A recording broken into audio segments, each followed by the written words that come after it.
அன்புக்குரியவர்களே, முடிவு எடுக்கும் முன்பாக ஜெபிக்க வேண்டும் என்று இயேசு நமக்கு இன்று அழைப்பு விடுக்கின்றார். நம்முடைய குடும்ப வாழ்வில் இன்று ஒவ்வொரு நாளும் பல முடிவுகளை எடுத்துக்கொண்டிருக்கின்றோம். இந்த முடிவுகள் பல நேரங்களிலே பணத்தை மையப்படுத்துகின்ற முடிவுகளாக இருக்கின்றது, அல்லது மண்ணை மையப்படுத்துகின்ற முடிவுகளாக இருக்கின்றது, அல்லது நகையை மையப்படுத்துகின்ற முடிவுகளாக இருக்கிறது, அல்லது வேலையை மையப்படுத்துகின்ற முடிவுகளாக இருக்கின்றது, அல்லது பதவியை மையப்படுத்துகின்ற முடிவுகளாக இருக்கின்றது. ஆனால் இத்தகைய முடிவுகளை நாம் எடுக்க கடவுள் நமக்கு உதவி புரிந்து கொண்டிருக்கின்றாரா? இல்லை என்றுதான் சொல்ல முடியும். காரணம், நாம் பல நேரங்களிலே நமக்கான முடிவுகளை எடுத்துவிட்டு கடவுள் இந்த முடிவை எனக்கு கொடுத்திருக்கிறார் என்று சொல்லுவது வழக்கம். பலர் சொல்லுவார்கள், இருக்கும் வரை வாழ்ந்துவிட்டு செல்ல வேண்டியதுதானே. ஆனால் பல நேரங்களில் வசதி இருக்கும், வாய்ப்புகள் இருக்கும், உணவுக்கு பதிலாக மாத்திரையதான மனிதன் உண்டு கொண்டு வாழ்ந்து கொண்டிருக்கின்றான். ஆக நிரந்தரமற்ற உலகில் நமது பயணம் சென்று கொண்டிருக்கிறது. நமது பயணம் இனிதாக அமைய வேண்டும் என்றால் நாம் இயேசுவின் பாதையை பின்பற்ற வேண்டும். இனி நற்செய்தியிலே இயேசு தன் சீடர்களை தேர்ந்தெடுக்க முன்பு தனியான ஒரு இடத்திற்கு சென்று ஜெபம் செய்கின்றார் என்று குறிப்பிடப்பட்டுள்ளது. இது எதை வெளிப்படுத்துகிறது?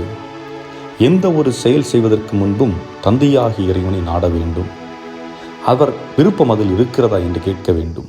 நானாக விரும்பி செய்வதென்பது வேறு, தந்தையினுடைய விருப்பத்தோடு நான் செய்வதென்பது வேறு. இயேசு அங்கு சென்றது இரண்டு காரியத்திற்காக. ஒன்று, தந்தையோடு உள்ள உறவை தொடர்ந்து அந்த உறவில் ஆழப்பட்டு செல்வதற்காக முதலாவது. இரண்டாவதாக, தந்தையினுடைய வழிகாட்டுதல் எப்பொழுதும் தனக்கு தேவை என்பதை வெளிக்காட்டுகிறார். ஆக நாமும் அவரை பின்பற்றுகின்றோம் என்றால் அவர் சென்ற பாதையில் தான் நாம் செல்ல வேண்டும்.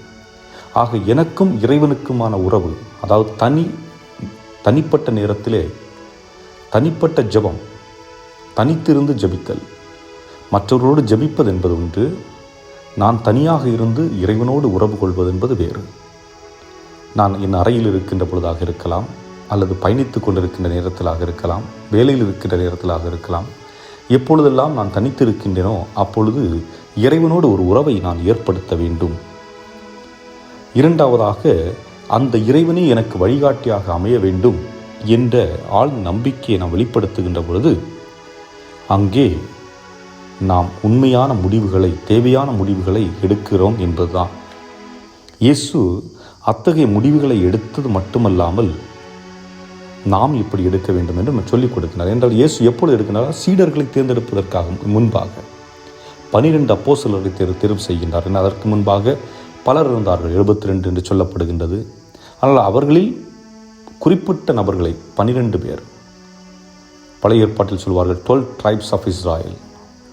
அந்த 12 நபர்கள், இந்த 12 நபர்களை தேர்ந்தெடுக்கின்ற அந்த இயேசு பணக்கார வசதி படைத்த மனிதர்களை தேர்ந்தெடுக்கவில்லை.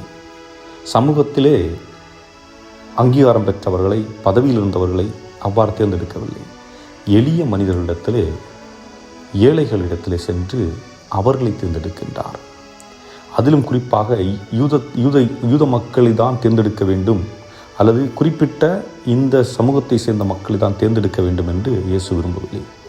சமூகம் சார்ந்தவர்கள், பொருளாதாரம் சார்ந்தவர்கள், உலகு சார்ந்தவர்கள் என்று அனைத்து விதமான மக்களும் அங்கு இருக்கின்றார். என்றால் இயேசுவை காட்டிக் கொடுத்த நபரும் அங்கே தான் இருக்கின்றார்.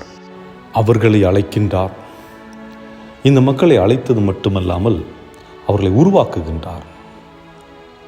உருவாக்கி ஒன்றுமில்லாத மனிதர்களை இன்று உலகம் முழுவதும் பேசும்படியாக செய்திருக்கின்றார். 2000 ஆண்டுகள் கடந்த பின்பும் அன்றிருந்த பரிசேயர்களும் சதுசேயர்களும் பேசப்படவில்லை. அன்றிருந்த வசதி படைத்தவர்கள் பேசப்படவில்லை. ஆனால் இயேசுவோடு இருந்த சீடர்களை இன்றும் மக்கள் பேசிக்கொண்டிருக்கின்றார்கள். அவர்கள் நேசித்து கொண்டிருக்கின்றார்கள். அவர்கள் இறைவனோடு இருக்கின்றார் என்ற நம்பிக்கையில் அவர்கள் வழியாக ஜெபித்து இறையருளை பெற்றுக் கொள்ளுகின்றார்கள். ஆக இயேசு இந்த ஜெபம் ஒரு தேடலை, ஒரு தேர்வை மட்டுமே மையப்படுத்தியதல்ல. அதாவது சீடர்களை அழைக்க வேண்டும் என்பதல்ல.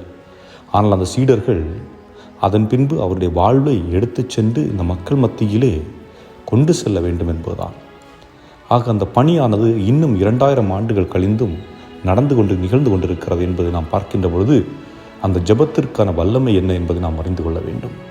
ஆகவே அன்புக்குரியவர்களே, இயேசு நம்மை அவரோடு உடனிருக்க அழைக்கின்றார். நாம் எது செய்வதற்கு முன்பாகவும் நாம் ஜெபிக்க வேண்டும்.